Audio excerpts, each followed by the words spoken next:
कहानी है पुनर्विवाह। अजय ने डाइवोर्स के पूरे 5 साल होने के बावजूद अभी तक दूसरी शादी के बारे में नहीं सोचा। बस अपनी 4 साल की बेटी रिया के बारे में ही हर पल सोचता रहता था। हालांकि जब से दोनों अलग हुए तब से एक ही बार वह अपनी बेटी से मिल सका। बेचारा अजय की बुआ रेनू ने अपनी फ्रेंड सीमा से डिटेल शेयर की। यार क्या ही बताएं आजकल के इन बच्चों के बारे में। उम्र गुजर जाती है लेकिन फिर भी अपने पार्टनर का चुनाव नहीं कर पाते। अब मेरी भतीजी को ही देख लो, पूरे 31 साल की हो चुकी है, बैंक में मैनेजर है, फिर भी अभी तक उसे अपनी पसंद का कोई लड़का नहीं मिला। कहती है जब मिलेगा तो शादी कर लूँगी। सुन सीमा, एक काम कर, मेरे अजय से एक बार अपनी भतीजी रीता को मिलाने का प्लान तो कर। हो ना हो ऊपर वाले ने इनकी जोड़ी को ठीक करने की ठान ही ली है। रेनू ने सीमा का हाथ पकड़कर गुजारिश की, तेरे मुंह में घी शक्कर, अगर ऐसा हो जाए तो मेरे बूढ़े भाई की बहुत बड़ी जिम्मेदारी और टेंशन कम हो जाएगी। बेचारे ताउम्र नौकरी करते रहे और अब बुढ़ापे में बेटे की शादी हो जाए, इसी कामना में जी रहे हैं। सीमा ने अपना दुखड़ा रोया। दरअसल ये दोनों लगभग 60 साल से एक दूसरे को जानती थी, यानी बचपन से लेकर कॉलेज तक साथ में पढ़ी थी। यदा कदा एक दूसरे से मिलने आती जाती रहती थी। आज सीमा बड़े दिनों बाद अपनी खास दोस्त रेनू के घर उससे मिलने और उसका हालचाल जानने के लिए आई हुई थी। अजय का बहुत बड़ा बिजनेस था, वह खुद की एक फर्म चलाता था, लेकिन जब से उसका डाइवोर्स हुआ था तब से ही उसने काम पर से ध्यान हटाकर मैं खाने पर ध्यान ज़्यादा लगा रखा था। शहर में उसका जितना नाम अपनी काबिलियत के लिए था, अब उससे ज़्यादा बड़ा नाम दारू पीने के लिए होता जा रहा था। उसे उसके घर वाले माता पिता बार बार यही समझाते थे कि दारू और नशे की लत छोड़कर अब अपने बिजनेस और आगे की लाइफ पर फोकस करे और कोई अच्छी सी लड़की पसंद कर जल्दी से शादी कर ले, क्योंकि कोर्ट से तो उसे ग्रीन सिग्नल मिल ही चुका था, उसका डाइवोर्स हो चुका था। लेकिन घर वाले समझाते समझाते थक चुके थे। उसे तो चाहिए थी बस रूही उसकी डाइवोर्स हो चुकी पत्नी का नाम था, जिसे वह काफ़ी हद से ज़्यादा प्यार किया करता था। लेकिन कुछ गलतफहमियों ने इतनी जगह बना ली कि दोनों के रिश्तों को तार तार कर दिया और नौबत यहाँ तक आ गई कि उन्हें कोर्ट के सहारे खुद को अलग करना पड़ा। वे दोनों अलग तो जरूर हो गए, लेकिन अंदर से बिल्कुल कमज़ोर हो गए थे। अजय तो खुद को संभालने के लिए शराब का सहारा ले लिया करता था, लेकिन रूही अपने आंसुओं का। डाइवोर्स के बाद रूही को अपने पापा भाभी भाई के साथ रह रही थी। उसे भाई और भाभी का साथ और प्यार तो कम, लेकिन उनके ताने ज़्यादा मिलते थे। लेकिन वह सब कुछ सहकर भी अपनी दुलारी बेटी रिया को इस बात की भनक तक नहीं लगने देती थी कि वो अपने नहीं बल्कि खैरात के घर में रहती है। उसे अगर रोना होता तो वह अपनी बेटी के पीछे रोती थी। उसके सामने खुद को एक स्ट्रगल सिंगल पेरेंट की तरह पेश करती थी। उसके पापा की पेंशन इतनी नहीं आती थी कि वो अपनी और बेटी की जरूरतों को पूरा कर सके।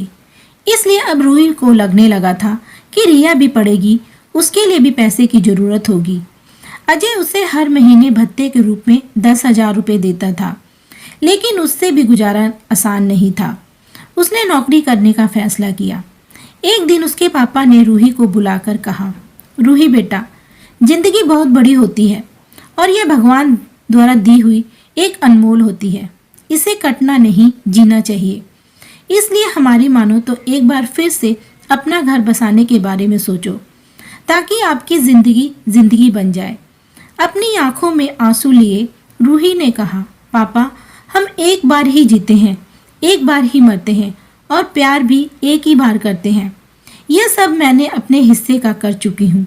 अब मेरी कोई तमन्ना नहीं है। मैं बस चाहती हूँ मेरी बेटी रिया की जिंदगी बन जाए और कुछ नहीं। रूही के पापा बस अपने आंसू पोंछते हुए आंखें मलते रह गए। उन्होंने एक अंतिम प्रयास किया और कहा, हमारे लिए नहीं सही, अपनी स्वर्गीय माँ के वास्ते ही सही, क्योंकि मैंने उनसे वादा किया था कि तुम्हारे बाद मैं अपनी बेटी को कभी भी कोई दिक्कत नहीं आने दूंगा। ज़्यादा कहने पर रूही मान तो गई, लेकिन उसकी शर्त थी कि उसे फोर्स नहीं किया जाएगा, वो अपनी मर्जी से ही करेगी। रूही के पापा ने अपने दोस्तों और कुछ मीटिंग राइट्स की मदद से कुछ रिश्ते रेडी किए और उनके साथ रूही की मीटिंग फिक्स करवाई। लेकिन रूही को कोई भी पसंद नहीं आ रहा था, हालांकि उसकी अलग अलग वजह थी। एक दिन रूही के पापा ने रूही को एक और मीटिंग के बारे में बताया और उसे मिलने के लिए राजी किया। रूही को जहाँ मिलने जाना था, यह रूही की फेवरेट जगहों में से एक थी। उसे ज़्यादातर अपने दोस्तों या फिर अकेले में क्वालिटी टाइम के लिए आउटडोर खुले में जाना पसंद हुआ करता था। बताई हुई जगह यानी मरीन ड्राइव पर पहुंचकर चिर परिचित अंदाज में रूही आने वाले इंसान का इंतज़ार कर रही थी। वो बार बार अपनी घड़ी में देख रही थी। फिर उसने अपने पीछे मुड़कर देखा कि जिस पत्थर से टिक कर वो खड़ी थी, ठीक उसके पीछे वाले पर एक इंसान बैठा इंतज़ार कर रहा था। जैसे ही दोनों की नज़रें टकराई, आंसू निकल आए और रूही बिना कुछ कहे वहाँ से जाने लगी। रूही, आज तुम्हारी मीटिंग मेरे से है, क्या तुम 10 मिनट दे सकती हो? जाती हुई रूही के कानों में यह आवाज़ गूंजी। उसने पीछे मुड़कर देखा, वही मेरी आंखें धोखा तो नहीं खा रही। वो स्तब्ध सी खड़ी रह गई। उसे अपनी आंखों पर भरोसा नहीं हो रहा था। उसकी टांगें जवाब दे रही थी। उसे अपना भार पृथ्वी के भार से बराबर लग रहा था। बस उसके मुंह से एक ही आवाज़ निकली, अजय तुम। अब अजय चलकर उसके पास आ चुका था। उसे अपनी बाहों में भर तो लेना चाह रहा था, लेकिन अभी वो ना तो उसकी पत्नी थी और ना मशूका। उसने आगे की हुई अपनी बाहें वापस पीछे कर ली और रूही को वापस उसी जगह बैठने को कहा। कुछ पल सोचने के बाद रूही मान गई और 10 मिनट की बात के लिए राजी हो गई। जब से तुमसे दूरी बनी है, मेरी जिंदगी ही बदल गई है। मुझे अब जिंदगी नहीं, बस बोझ लगने लगी है। मुझे हर शाम को तुम्हारे हाथों की हेड मसाज याद आती है। अजय और भी बहुत कुछ कहना चाहता था, लेकिन रूही ने उसे रोक दिया। हमारे पास केवल 10 मिनट है। मैं चाहती हूँ इसमें रोने धोने से अच्छा कुछ और बात की जाए। अजय चुप हो गया। रूही घर के बाकी मेंबर्स के बारे में पूछती रही। अजय ने रिया से मिलने की इच्छा जताई, तो रूही ने थोड़े नरम लिहाज में कह दिया, कभी टाइम निकाल के उससे मिलवाने के लिए ले आऊँगी। रूही की बात सुनकर अजय को बड़ी खुशी हुई। कम से कम इस बहाने रूही फिर से उसे मिलने के लिए तो आएगी ही। जाते जाते रूही ने अजय से पूछा, आपने अभी तक दूसरी शादी क्यों नहीं की? अजय खामोश खड़ा रहा, फिर कुछ सोचने के बाद बोला, क्या हम फिर से शादी कर सकते हैं? रूही वहाँ से जाने लगी और जाते जाते बोली, मैंने कभी इसके बारे में नहीं सोचा। एक बार सोच के जरूर देखना, शायद इरादा बदल जाए, अजय ने कहा। घर पहुँच के रूही ने पापा से पूछा, पापा क्या आपको पता था कि वो लड़का कौन था जो मुझसे मिलने वाला था? अपना चश्मा उतारते हुए पापा ने जवाब दिया, हाँ मुझे पता था, वो अजय था। पापा जब आपको सब कुछ पता था, फिर भी मुझे बिना बताए उसके साथ मिलने क्यों भेज दिया?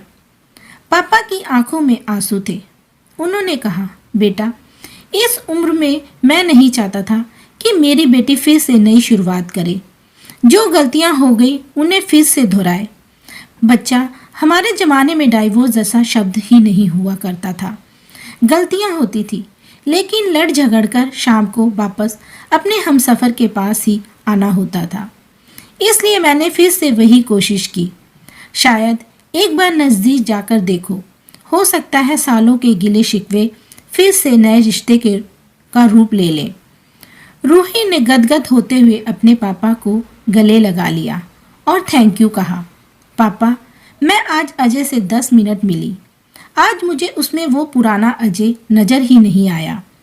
तो फिर एक बार फिर से एक मीटिंग और अरेंज करवाएं। नहीं पापा, अब मैं खुद ही अरेंज कर लूँगी। बहुत सोचने के बाद रूही ने दोबारा से अजय के साथ डेट पर जाने का फैसला किया। पहली डेट, दूसरी डेट और फिर से यह सिलसिला दोबारा शादी होने के बाद ही रुका। रूही और अजय के पूर्ण विवाह से दोनों फैमिलियां एक बार फिर से खुशी खुशी सुखी जीवन का आनंद लेने लगे। रिया का भविष्य भी उज्जवल हो गया। अजय एक बार फिर से शहर के सबसे जाने माने बिजनेसमैन के रूप में मशहूर होने लगा। सब कुछ तो पहले जैसा ही होने लगा था। बस फर्क था तो बस इतना कि इस बार अजय एक जिम्मेदार और भरोसेमंद हस्बैंड बन चुका था। उसे अब अपनी पत्नी रूही और बेटी रिया में ही अपनी जिंदगी नजर आने लगी। कहानी कैसी लगी हमें कमेंट में लिखकर बताएं। वीडियो को लाइक और चैनल को सब्सक्राइब